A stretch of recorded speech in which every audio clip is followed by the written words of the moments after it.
Mga kababayan, nagbabala ang pag-asa sa tropical storm na posibleng umabot sa super typhoon sa mga araw ng November 9 at 10. Ang bagyong Uwan ay sinasabing posibleng dumaan sa Central o Northern Luzon. Ang pinakamataas na babalang itataas para kay Uwan ay ang signal number 5. Ang signal number 5 ay nagpapahiwatig ng mga hangin na umaabot sa 185 kilometers per hour o mas mataas pa. Ito ang mga panganib at epekto ng super typhoon. Matinding malakas na hangin. Ang ganito kalakas na hangin ay maaaring magpatumba ng mga puno, makasira ng mga bahay, lalo na ang mga luma o magagaan ang pagkakagawa, at magdulot ng pagkawala ng kuryente at komunikasyon. Pangalawa, malakas na ulan, pagbaha at pagguho ng lupa. Malakas na ulan ang inaasahan, lalo na sa gabi at sa araw ng paglapag ng bagyo. Maaring magdulot ito ng pagbaha sa mga ilog at lungsod at pagguho ng lupa sa mga burol at kabundukan. Pangatlo, storm surge. Para sa mga pamayanang nakaharap sa dagat, malaking panganib ang storm surge at malalaking alon.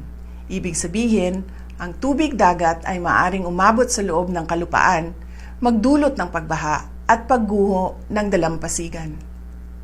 Pang-apat, mga epekto pagkatapos ng bagyo. Pagkawala ng kuryente, tubig at transportasyon. Asahan ang mga abala gaya ng natumbang linya ng kuryente, putol na komunikasyon, saradong daan dahil sa debris o pagbaha, at pagkaantala ng supply ng pagkain at gasolina. Ang mga serbisyo ng emergency at rescue ay maaring ma-overload o maantala. Ito naman ang mga paalala para sa ating kaligtasan. Una, maghandang lumikas. Kung ikaw ay nakatira sa mapanganib na lugar o high-risk area tulad ng baybaying dagat, madaling bahain o madaling gumuho ang lupa, maghanda sa paglikas kapag inutos na ng mga otoridad. Tandaan, ang maagang paglikas ay mahalaga sa kaligtasan. Pangalawa, siguraduhin ang ari-arian. Ilagay sa loob o itali ng maayos ang mga bagay na maaring liparin ng hangin. Putulin ang mga sanga ng puno at siguraduhin nakasara ng maayos ang mga bintana at pinto. Pangatlo, maghanda ng mga supply at ilagay sa loob ng waterproof bag. Magtabi ng pagkain, tubig, gamot, baterya, flashlight para sa hindi bababa ng 3 araw. I-full charge ang mga cellphone at power bank.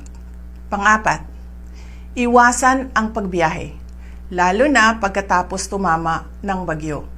Maaring sarado ang mga daan at kanselado ang mga biyahe. Delikado ang pagguho ng lupa at pagkahulog ng mga puno. Panglima, lumayo sa baybayin, lalo na habang tumatama ang bagyo. Ang storm surge at malalaking alon ay maaaring nakamamatay. Pang-anim, magkaroon ng plano sa komunikasyon. Alamin kung saan magkikita ang pamilya kung magkawalaan sa paglikas. Pang-7, pag-iingat pagkatapos ng bagyo. Mag-ingat sa mga natumbang linya ng kuryente, mahihinang istruktura ng gusali, kontaminadong tubig o madulas o maputik na daan matapos ang malakas na ulan o pagbaha. Pang-8, tumulong tayo sa mga matatanda, may kapansanan at mga bata.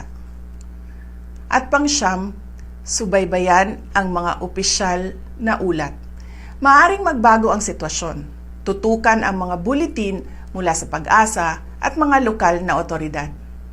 Maghanda tayo habang wala pa ang bagyo para mapanigurado ang kaligtasan ng bawat isa. Mas mabuti ng labis ang paghahanda kaysa walang kahandaan. Syukran.